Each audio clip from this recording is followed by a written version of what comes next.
Hello, listeners. It's me again, the bedtime storyteller.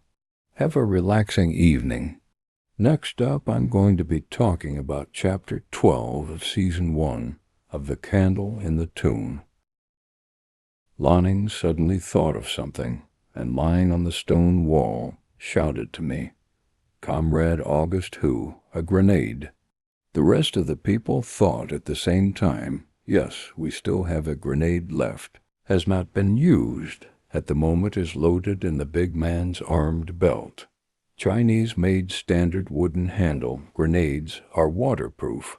Some soldiers stationed at Qinghai Lake often use grenades in the lake to blow up fish.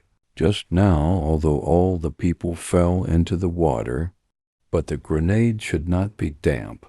Thanks to Loning's reminder, the big man pulled out the grenade. August Who, catch it. It was thrown at me from the top of the incline. I hurriedly took my bayonet across my mouth, took a swipe with my right hand, caught the grenade, pushed off the safety cap with my thumb, opened my mouth to drop the bayonet, bit down on the pull ring, and the grenade's fuse ignited, giggling and emitting white smoke. I looked down on the giant salamander's mouth, threw the grenade in. Where the giant salamander know what the grenade is, see the black whirring fly over, according to its usual hunting habits, with a long tongue a roll swallowed into the mouth, touch a muffled sound, the grenade exploded in its mouth, the giant salamander's body on the skin, although hard, but the mouth of the grenade, in the mouth of the grenade, the skin of the grenade is hard. But the grenade was not a grenade. But the grenade was not a grenade. It was a grenade. Although the skin on giant salamander's body is hard, but the skin and flesh in the mouth is very soft, this blow blew up its head from the inside to the outside of a thin, fell to the rock wall below. The huge body twisted a few times. Turning white stomach died on the rocks by the river. I let out a long breath. My whole body was drenched in cold sweat. Just now I did not feel scared. But at this time my hands and feet were weak, and when I looked down, I felt dizzy. Suddenly the mountain wall shook violently. The water of the underground river burst. The air was filled with the smell of sulfur, and a wave of heat rushed up from below. The volcano under the river bed began to move, and it happened so suddenly that the crowd was caught off guard and nearly fell.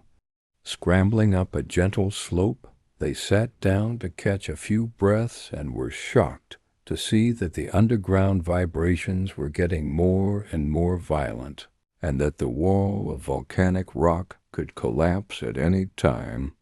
Lonning said there is not necessarily a volcanic eruption. Look at the situation should be just a volcanic cycle of activity. The time of this cycle of activity is not certain. There may be a few days once, there may be hundreds and thousands of years to occur once. Volcanoes are also divided into many kinds. The common kind of inverted trumpet chimney-shaped volcano is a large-scale eruption after the formation. There are also some volcanoes, although it is not a dead volcano, but tens of thousands of years has never erupted.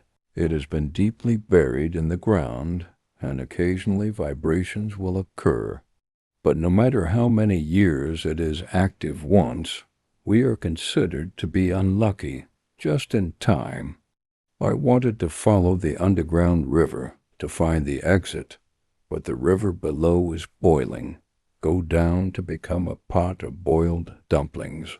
It seems to go down is not down, is at a loss. Trevor tugged at my clothes, pointing upwards for us to see. A few hundred meters away from the top of the head, a thin white light appeared. I looked at the eye blurred, eyes stinging. What is that thing? What is that? Is it another long-extinct creature? Lonning was pleasantly surprised. It's the sky. It's the sky. The shaking of the underground volcano produced an earthquake, and the earth cracked open above me. It's been so long since I've seen the sky outside that I've forgotten what it looks like. Is it blue or white? I said to the rest of the people, "Comrades, it's really heavenly. Stick to the end is victory, for the sake of the new China. Forward." Originally already exhausted 4 people suddenly saw the hope of escaping from life, flat earth born of infinite strength, dragged open 2 legs, swung round arms, desperately climbed up the slope. Below the vibrations sound more and more intense. The heat wave forced people. The strong smell of sulfur choking people's brains hurt. We worried that the crack was vibrated by the earthquake, closed again. Everyone wants to go out the faster the better, all in the 45-degree steep slope, to make a 100-meter sprint. The more up, the more crushed volcanic rock. Some of them are like sand. It is difficult to get a foothold. Climbed up to 3 feet, and then fell back to the 2 foot. The hands of the skin are worn off. Also cannot care about the pain, clenched teeth, even stirrups with planing, 500 or 600 meters high, as if the long march through the snowy mountains as difficult. After all the physical exhaustion, finally returned to the ground. Blue sky and white clouds, both sides of the mountains rolling, we climbed up the place as a section of the Kunlun River Valley, but also the lowest elevation in the Tibetan Plateau in the area, from the head of the class of the Frozen Springs military station, only a few kilometers away. Lanning physical strength cannot, Trevor foot injury. The 2 of them in the last minute fell behind. I cannot rest.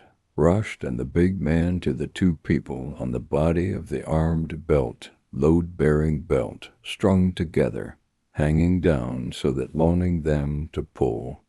The earthquake is getting more and more violent. This 1-meter-wide crack may collapse at any time. Lanning and Trevor can only hold on to the belt, affected by the underground vibration. Step on a step and slide down a step. Even half an inch cannot climb up. The big man and I pulled upward with all our strength, but no matter how strong 2 people were, it was impossible to pull them up at the same time. That's when Trevor let go of the strap and held Lanning up hard from below, and with us pulling from above, he pulled her up through the crack in one go. By the time I tried to throw the strap down again to save Trevor, a violent jolt came, and the earth closed in again, with Trevor squeezed alive in the center.